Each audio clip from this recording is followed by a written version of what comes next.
ครับเก่งเคยเจอลูฟี่ไหมครับอาจจะยังไม่เคยเจอไม่เรียนละแต่เราจะมีอาจารย์นำสอนแบบบอกเรื่องต้นเรื่องอะไรตัวจริงมากจะเลือกเองได้ประธานมันจะเป็นสิ่งสลับอาจารย์ทุกคนจริงจังเอาฟิลสนุกอะไรนี้เป็นฟิลบอกครูแต่ละนะครูแต่ละนะอันนั้นเลยครับวันนี้เราได้เป็นฟิลว่างานศิลปะครับมาขอทักกันเพื่อนกันก่อนนะคะครอบครัวเรา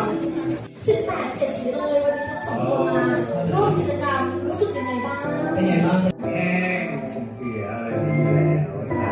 ครั้งนั้นเราใช้เวลาการจริงๆเนี่ยจริงๆก็ไปดูแล้ว ดูแต่ดูฝ่ายที่ งงเลย ดูจำฝูงเหมือนมีแรกตื่นเต้นเลยอยากเจอกันแบบต้องทำไปเวซี่สุดๆมาให้น้องได้พักผ่อนเยอะๆหน่อยนะมันไม่เป็นของช้าใช่เลยให้ก็แค่อันหนึ่งครับ ครูเก่งน้ำจริงคริสต์มาสได้อ่านแล้วนะโอเค